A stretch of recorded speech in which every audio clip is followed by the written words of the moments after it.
Hello, survivors. Thank you for taking the time to listen to the story. If you haven't already done so, please subscribe to our channel. We appreciate it, and thank you in advance. Please leave the name of the city you're listening from in the comment section below. It helps us see our reach in the community. Let's start the story.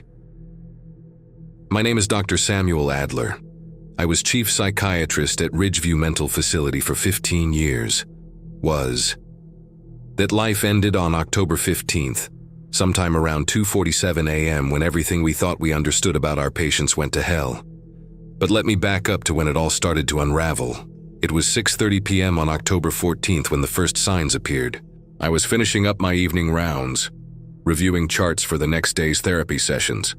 Ridgeview housed 43 patients across 3 wings: general population, high security, and our transitional care unit. It was a well-ordered world, predictable in its rhythms. That evening felt different from the moment I stepped into the main corridor. The noise level was wrong. Instead of the usual subdued conversations, there was an undercurrent of agitation rippling through the wards. Patients who normally kept to their routines were pacing, clustering in groups, whispering urgently among themselves. "Dr. Adler," called out Nurse Maura Hensley, our evening shift supervisor. She approached with a clipboard clutched tightly against her chest, her usual calm demeanor replaced by barely concealed anxiety. "We've had some incidents today." "What kind of incidents?" 3 separate altercations in the general ward. Patients who've never shown violent tendencies suddenly attacking other residents. And there's something else.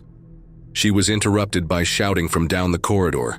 Through the reinforced glass windows of the day room, I could see patients pressed against the barriers, their faces animated with an excitement that made my stomach clench. "What are they looking at?" I asked. Maura led me closer to the windows. In the center of the day room, a small crowd had gathered around something on the floor. The patients were pointing and gesturing, some laughing with an edge of hysteria, others backing away with obvious fear. "It started about an hour ago," Maura explained. "During evening visiting hours, one of our patients had a visitor, her daughter. Everything seemed normal at first, but then, through the glass, I could see the center of the commotion. An elderly woman was kneeling beside another figure lying motionless on the institutional carpeting. At first glance, it looked like someone had simply fainted. Then the elderly woman looked up and I saw her face. Her mouth was smeared with something dark. Her hospital gown was stained down the front, and her hands were covered in what looked distinctly like blood. She was smiling with an expression of contentment I'd never seen before. "Sweet Jesus," I breathed. "Get security down here now." But even as Maura reached for her radio, I noticed something that made my blood freeze. The figure on the floor, the visitor, wasn't motionless. Her chest was rising and falling in rapid, shallow gasps. But there was something wrong with the rhythm, something mechanical and unnatural. "Maura, how long has visiting hours been over?" 20 minutes. But the patient wouldn't leave her daughter. She said the girl was feeling sick, needed to rest a moment. 20 minutes. In 20 minutes, whatever had happened had transformed a peaceful day room into a powder keg of patient anxiety.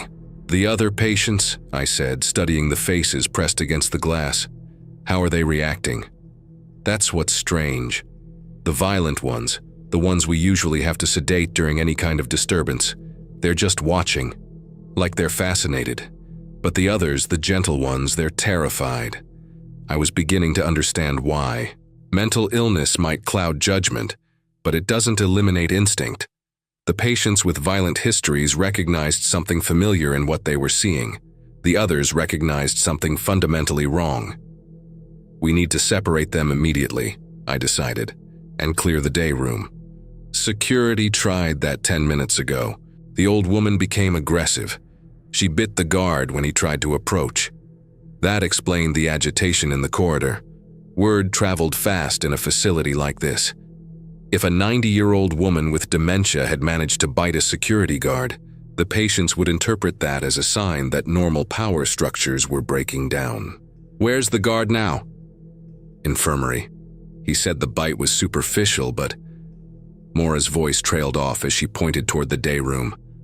I followed her gesture and felt my world tilt sideways. The visitor was sitting up. Her movement was wrong, too stiff, too mechanical. Her head turned slowly as she scanned the room. And when her gaze fell on the nearest patient, something changed in her expression. The vacant confusion was replaced by something predatory. "That's not possible," I muttered. She was unconscious, barely breathing. But the young woman was definitely conscious now. She stood with jerky, uncoordinated movements like someone learning to walk again. Her clothes were torn and stained with dark fluid, and when she opened her mouth, I could see that her tongue was black. Before I could process what I was seeing, she lurched toward the nearest patient, a gentle soul with severe depression who'd never hurt anyone in his life. The patient tried to back away, but the visitor moved faster than seemed possible for someone who'd been catatonic moments before. She grabbed his arm and bit down hard. His scream pierced through the reinforced glass, causing every patient in the day room to either freeze in terror or erupt in agitated movement. "Lockdown," I ordered. "Full facility lockdown. Now." Mora's hands shook as she activated the emergency protocols. Throughout Ridgeview, steel doors began sliding shut, sealing off sections of the facility. The intercom crackled to life with automated warnings. "Facility lockdown initiated. All staff report to stations. All patients return to designated areas." But in the day room, chaos was already spreading. The bitten patient stumbled away, clutching his bleeding arm. But instead of crying for help or seeking medical attention, he turned toward another patient with the same strange, predatory expression I'd seen on the visitor's face. "It's spreading," I realized with horror. "Whatever this is, it's contagious." Within minutes, the day room had become a battlefield. Some patients fled toward the exits, only to find them sealed by the lockdown. Others seemed drawn to the violence, either participating in it or standing transfixed by the spectacle. The elderly woman who'd started it all had moved on to a new target, tackling another patient with surprising strength, her dementia-addled mind apparently functioning perfectly when it came to hunting prey. "We have to get in there," I said, reaching for the day room access key. "Absolutely not," Mora grabbed my arm. "Look at them. Look at their eyes." I did look, and what I saw made me step back from the door. The infected patients, and they were infected, there was no other word for it, no longer looked human. Their eyes had developed a milky film like cataracts, but they tracked movement with frightening precision. Their movements were uncoordinated but purposeful, driven by something that overrode pain, fear, and rational thought. "This isn't psychosis," I said, more to myself than to Mora. "This isn't any mental illness I've ever seen." Before I could answer my own question, a voice came from behind us. I turned to see Tom Omer, one of our paranoid schizophrenic patients, standing in the corridor. He should have been locked in his room, but somehow he'd managed to slip past the security protocols. "Tom, you need to return to your room immediately." "No, Doc," he said with unusual clarity in his voice. "You need to listen to me. For 3 years I've been telling you they were coming, that they would change us, make us into them. You always said it was delusions." His words sent a chill down my spine. Tom's paranoid fantasies usually involved government conspiracies and surveillance networks. But standing in the corridor, watching human beings tear each other apart in the day room, his delusions suddenly seemed prophetic. "Tom, this is a medical emergency, not—" "Look at them," he interrupted, pointing toward the day room. "Really look. They're not people anymore. They're empty shells walking around looking for something to fill the void." As if to prove his point, one of the infected appeared at the day room window. The patient I'd been treating for 2 years pressed his face against the glass, leaving streaks of blood and saliva. His eyes were that same milky white, and when he saw us watching, he began clawing at the reinforced glass with blackened fingernails. "That's not him anymore," Tom said with devastating calm. "That's just his body walking around without a soul." The intercom crackled again. "Code Black in Ward C. Code Black in Ward C. All available security to Ward C immediately." Ward C was the high security wing, where we housed our most dangerous patients. if whatever was happening in the day room had reached Ward C. Mora, what's the status on the guard who was bitten? She checked her radio but got only static in response. I can't reach the infirmary. All communications seem to be down except for emergency channels. That's when we heard the screaming. It came from the direction of the infirmary, echoing through the corridors with a raw, primal terror that made every hair on my body stand up. It wasn't the scream of someone in pain. It was the scream of someone watching their world end. He's turned, Tom said matter-of-factly. The guard. The bite infected him. And now he's one of them. That's impossible. Infection doesn't work that fast. Doesn't it? Tom gestured toward the day room, where the number of infected had doubled in the past 10 minutes. How long ago did this start, Doc? An hour? 2 hours? And look how far it's spread. He was right. In the space of 2 hours, a single visitor had somehow triggered a chain reaction that was consuming the entire facility. This wasn't a gradual mental breakdown or a drug-induced psychotic episode. This was something that spread like wildfire, turning ordinary people into predatory monsters. The screaming from the infirmary stopped abruptly, replaced by an even more disturbing sound. Wet tearing noises that suggested feeding. We need to get to the administration wing, I decided. Barricade ourselves in and call for help. Help from where? Mora asked. If this is happening here, what makes you think it's not happening everywhere else? Before I could answer, the lights went out completely. Emergency lighting kicked in, bathing everything in hellish red. In the distance, I could hear the sound of breaking glass and metal doors being forced open. The lockdown's failing, I realized. They're getting out of the sealed areas. Then we better move fast, Tom said, his paranoid instincts suddenly seeming like the sanest thing in the building. As we moved through the corridors toward the administration wing, we passed evidence of the facility's collapse. Office doors stood open, papers scattered across the floor, computers still glowing with abandoned work, but no living people. Only the sounds of chaos from other parts of the building. In the main conference room, we found the facility director slumped over the conference table, his throat torn open, and his blood pooling on the quarterly budget reports. But his eyes were open, tracking our movement with that familiar milky stare. Don't get too close, Tom warned. He's probably not all the way gone yet. As if responding to his voice, the director began to move. He pushed himself up from the table with jerky, uncoordinated movements, dark fluid streaming from his wounds. When he looked at us, his mouth opened in a silent snarl that revealed teeth stained black with blood. Run, I said quietly. Everyone run.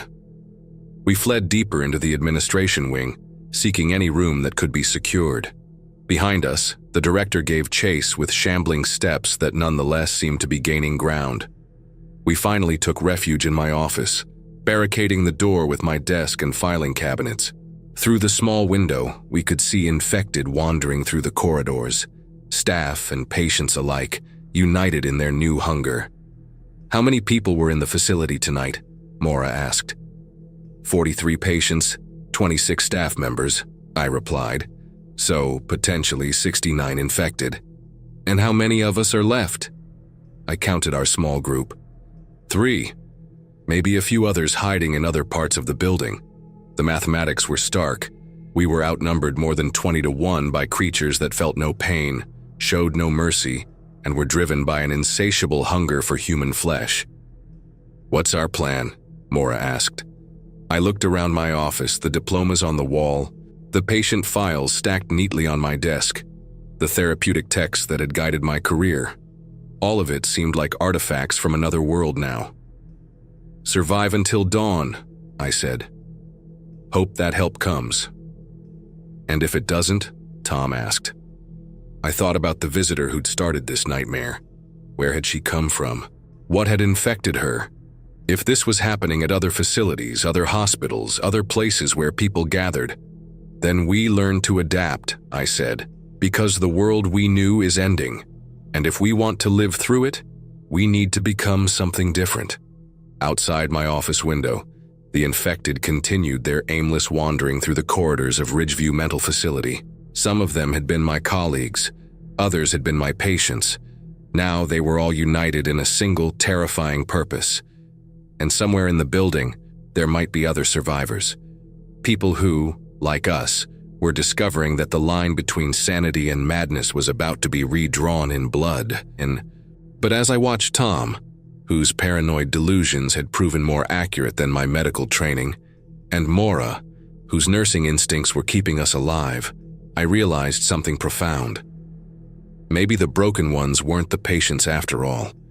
Maybe we were the ones who'd been living in denial, hiding behind degrees and professional credentials while ignoring the brutal realities that people like Tom saw clearly. The night was far from over, and I had the sinking feeling that when dawn finally came, none of us would be the same people we'd been when the sun went down. The facility was supposed to be a place of healing. Now it had become a hunting ground. And we were discovering that sometimes the only way to stay sane is to embrace the madness. We spent the first hour in my office listening to the sounds of our world collapsing. Through the thin walls, we could hear the infected moving through the administration wing, shambling footsteps, the crash of overturned furniture, and worst of all, the wet sounds of feeding when they found someone who hadn't made it to safety. "They're systematic," Tom observed, his ear pressed against the door. "Moving room by room, they'll find us eventually." He was right. Whatever intelligence these things retained, it was enough to conduct a methodical search. We could hear them testing door handles, pushing against barriers, following some primitive instinct that told them prey was hidden nearby. "How long before they break through?" Maura whispered. I studied our makeshift barricade, my desk, 2 filing cabinets, and a bookshelf stacked against the door.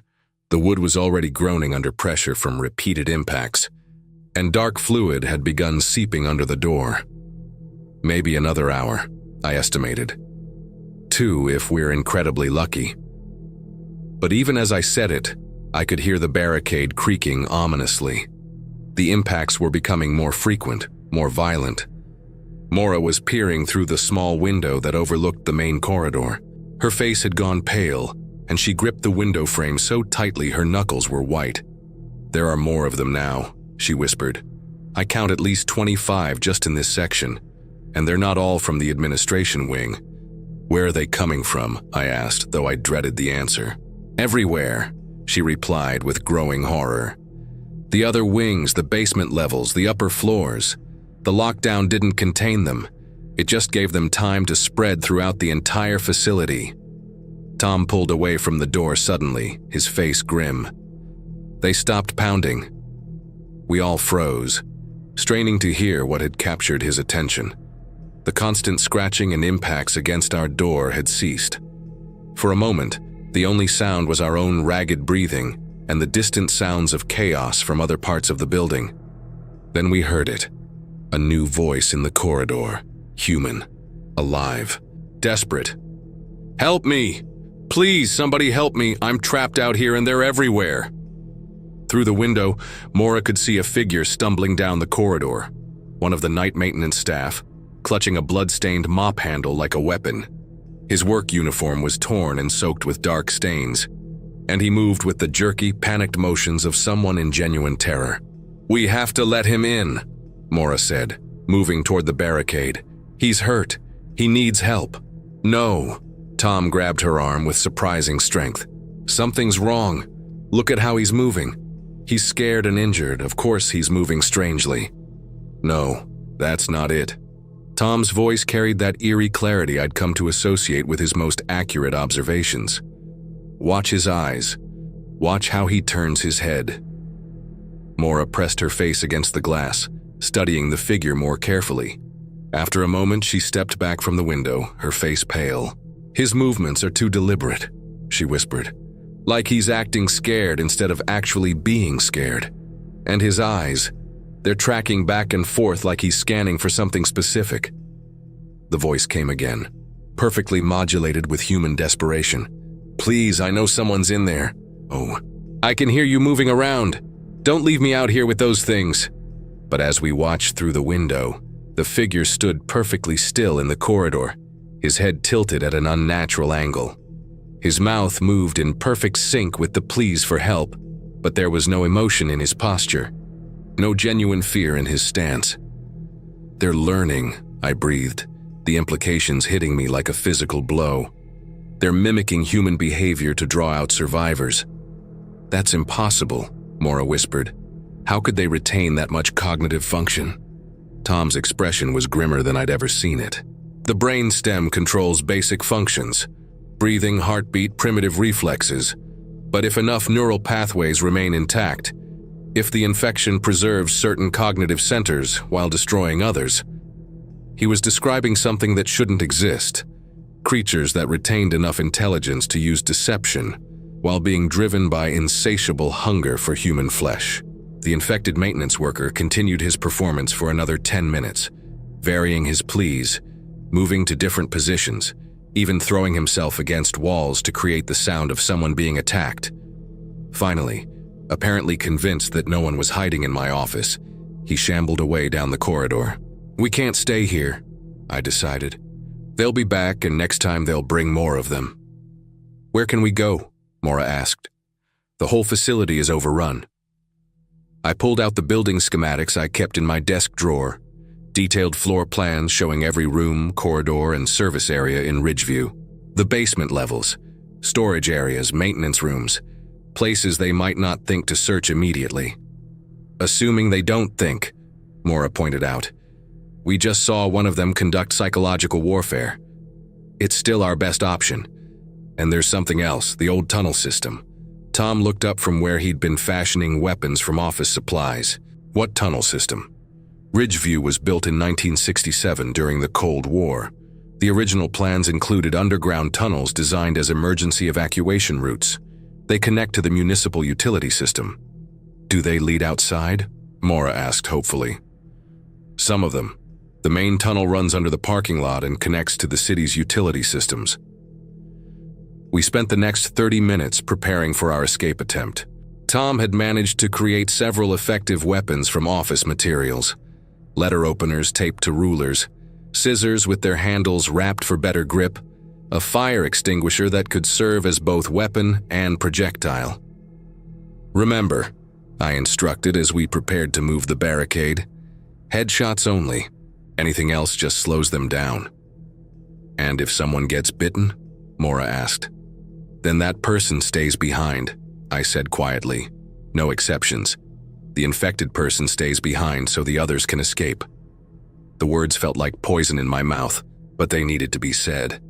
In the space of a few hours, we'd gone from healers to survivors operating under brutal new rules.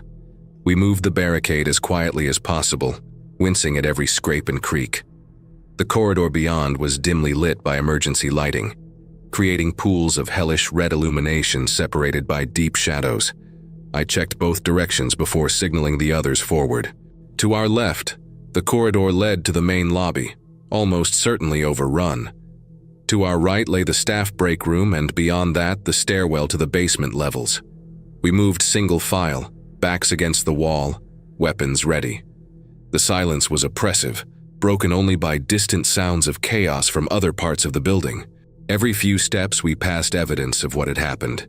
Bloodstains on the walls, overturned furniture, personal belongings scattered across the floor. The break room door stood ajar, darkness beyond. As we approached, a smell wafted out that made my stomach clench.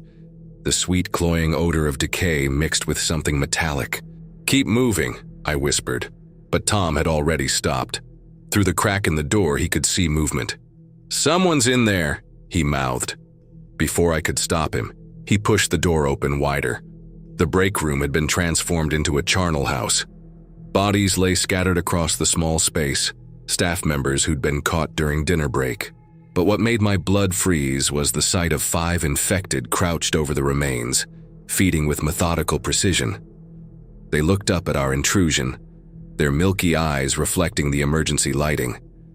These had been our colleagues, people I'd worked alongside for years. Now they were something else entirely. "Back away slowly," I instructed, but it was too late. The infected rose as one, moving with that horrible coordination I'd noticed before. They didn't rush forward in a mindless attack. Instead, they spread out, positioning themselves to cut off our escape routes with tactical precision. They're hunting as a pack, Tom observed with clinical detachment.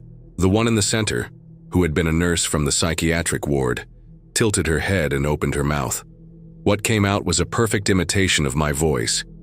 "Tom, Mora, come help me. I'm trapped in here and I'm hurt." The mimicry was flawless, complete with my slight Boston accent and professional tone. "Run," I said, "now!" We bolted down the corridor as the infected gave chase.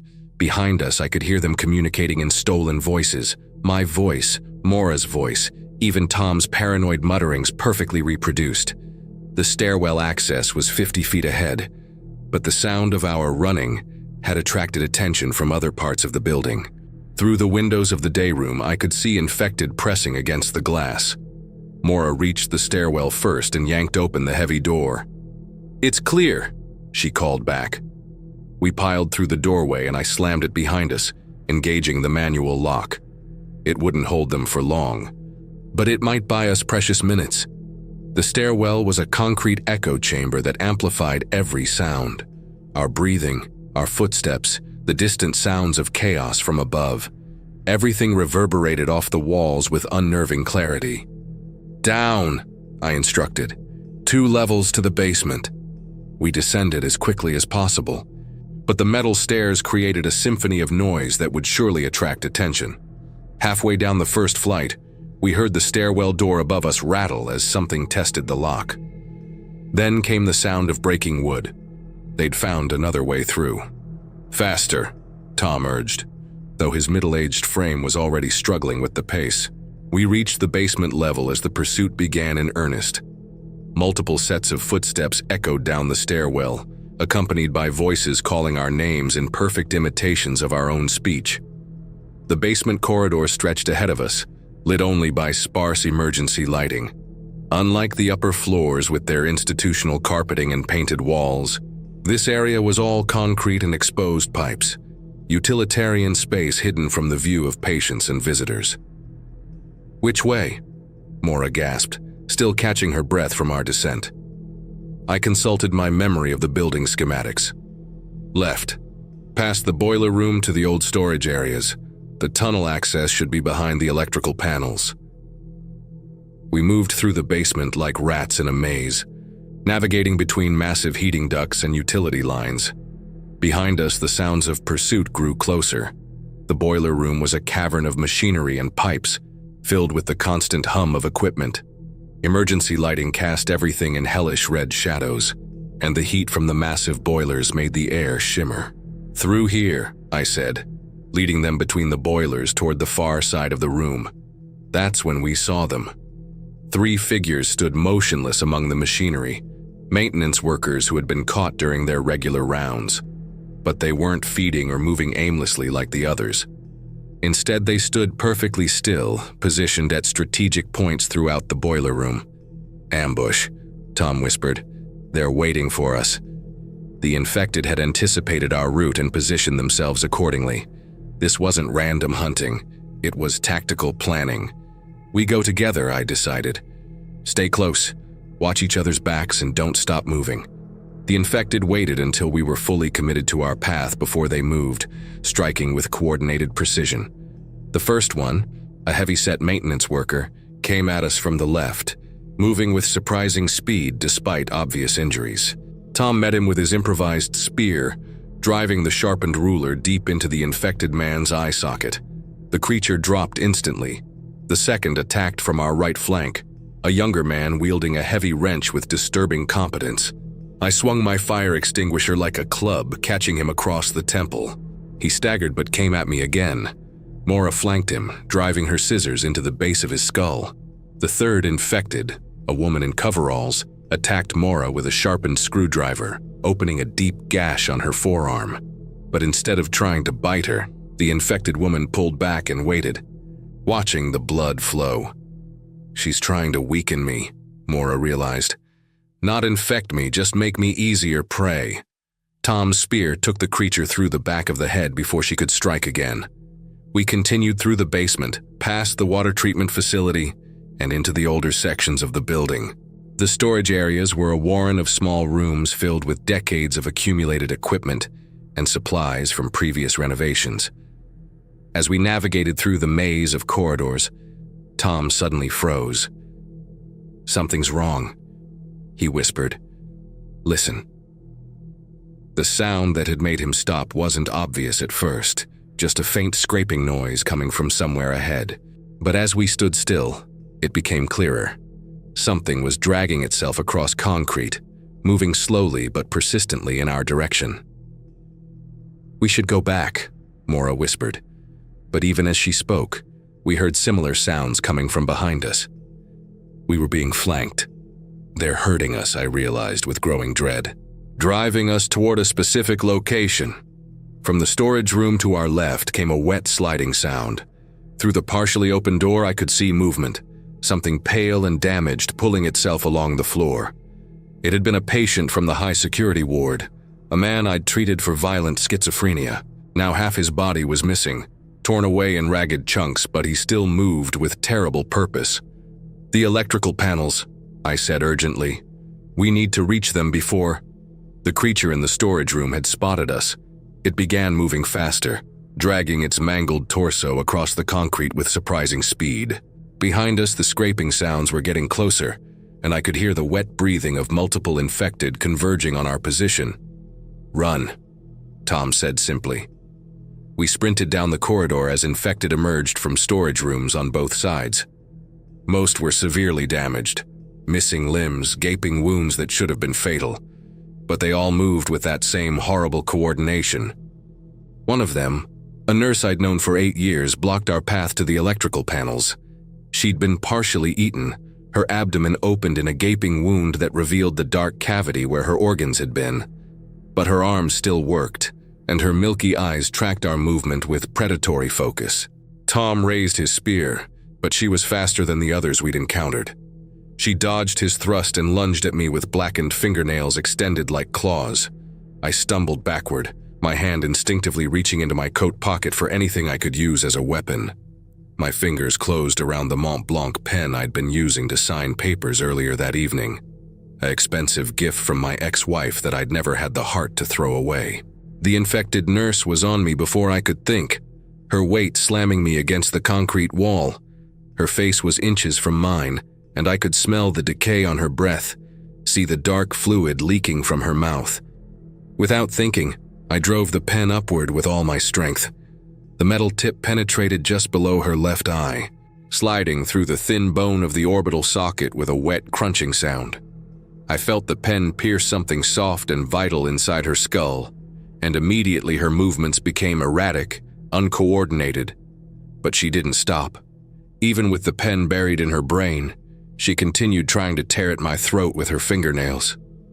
Dark fluid leaked around the pen shaft, but her milky eyes still held that terrible hunger. "It's not deep enough," I realized with horror. The pen was only 4 inches long, not enough to reach the critical brainstem areas that controlled motor function. The infected nurse snapped at my face, her teeth clicking inches from my nose.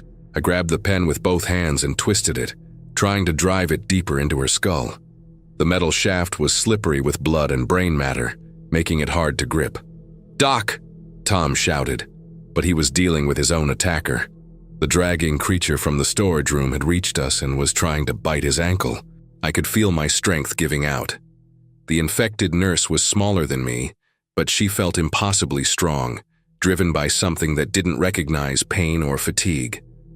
Her fingernails had found purchase on my throat, and I could feel warm blood trickling down my neck. In desperation, I pulled the pen partway out and drove it in again, this time angling it differently. The tip found something crucial, a cluster of nerve tissue that controlled her basic functions. Her body went rigid for a moment, then collapsed completely. I pushed her lifeless form away and scrambled to my feet, gasping. The pen remained buried in her skull, my expensive writing instrument now transformed into an instrument of survival.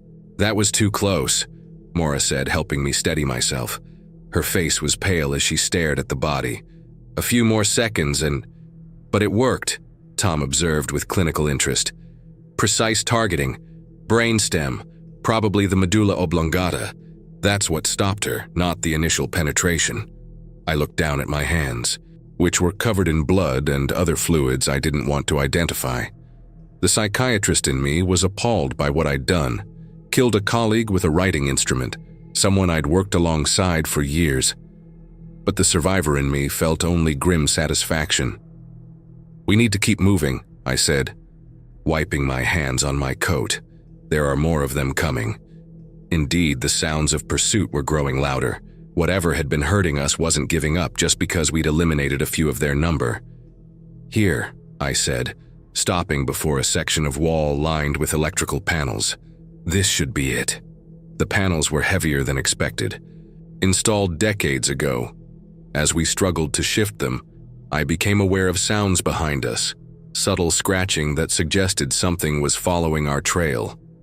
"There," Mora pointed to a gap behind the panels. "Is that it?" I peered through the opening and felt a surge of hope. Beyond the wall was a concrete tunnel, round and just large enough for a person to walk through upright. "That's it. Everyone through quickly." Mora went first, squeezing through the narrow opening. Her wounded arm was still bleeding, leaving dark stains on the concrete. Tom followed. Then I went last, pulling the electrical panel partially closed behind us. The tunnel was a concrete tube that stretched away into darkness. The walls were damp with condensation, and our footsteps echoed strangely in the confined space. We'd been walking for maybe 15 minutes when we heard it. Sounds behind us in the tunnel.